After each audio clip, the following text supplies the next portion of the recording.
साथ संगत जी बड़े प्यार से कहना जी। संतो, आज मैं जो आपको यह 4 संकेत बताने जा रहा हूँ, यह संकेत कोई आम संकेत नहीं है। यह संकेत अनुभव से उत्पन्न हुआ संकेत है। अगर आप में यह 4 संकेत में से एक संकेत भी है, तो आप कोई साधारण व्यक्ति नहीं है। बड़े गौर से सुनना इन 4 संकेतों को।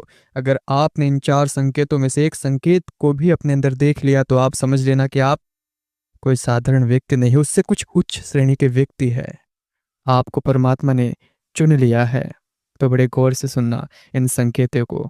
कभी कभी जीवन में ऐसे पल आते हैं जब सब कुछ सामान्य होते हुए भी कुछ असामान्य सा लगने लगता है। जैसे कोई अदृश्य शक्ति हमें देख रही हो, जैसे हमारे मन की गहराइयों में कोई रहस्य दबी हुई सच्चाई को धीरे धीरे उजागर कर रहा हो। हम रोज की तरह जीवन जी रहे होते हैं, लेकिन भीतर कहीं कुछ बदल रहा होता है। एक खामोश परिवर्तन, एक गहराई जिसकी कोई स्पष्ट परिभाषा नहीं होती। ऐसे ही समय में कुछ लोग महसूस करने लगते हैं कि वे इस संसार की भीड़ का हिस्सा होकर भी भीड़ जैसे नहीं है, वे कुछ अलग है। और शायद इसलिए ईश्वर की दृष्टि उन पर पड़ चुकी होती है। परमहंस योगानंद जी ने एक बार कहा था, तुम्हारी आत्मा तब तक बेचैन रहेगी जब तक वह अपने वास्तविक स्रोत, अपने ईश्वर से नहीं मिल जाती। और इस बेचैनी के साथ ही शुरू होती है वह दिव्य यात्रा जो हर किसी को नसीब नहीं होती। यह यात्रा उन्हीं को मिलती है जिन्हें ईश्वर ने अपने हाथों से चुना होता है।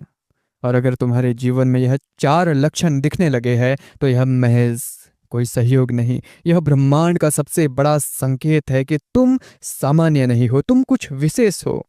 तो चलिए अब उस रहस्य को खोलता हूं। पहला लक्षण क्या है और दूसरा लक्षण किसे दिखता है? पहला लक्षण, जब सारी दुनिया तुम्हारे खिलाफ होने लगती है, लेकिन तुम्हारा अंतर्मन शांत रहना शुरू कर देता है। यह सबसे पहला और गहरा संकेत होता है कि अब तुम उस मार्ग पर आ चुके हो जहां आम लोग नहीं चल पाते। जीवन के हर मोड़ पर तुम्हें ऐसा लगेगा कि लोग तुम्हें गलत समझ रहे हैं। वे तुम्हारी बातों को नहीं समझ पाएंगे, तुम्हारे फैसलों पर हंसेंगे, तुम्हारे अकेलेपन को कमजोरी समझेंगे, और शायद वह यह भी कहे कि तू बदल गया है। लेकिन इन सब के बीच तुम्हारे अंदर एक अजीब सी शांति उभरने लगेगी, जैसे भीतर कोई कह रहा हो, चुप रहो, सब ठीक है। यह विरोधाभास किसी को भी भ्रमित कर सकता है। बाहर तूफान है, भीतर शांति। बाहर आलोचना है, भीतर स्वीकृति। बाहर अकेलापन है और भीतर ईश्वर की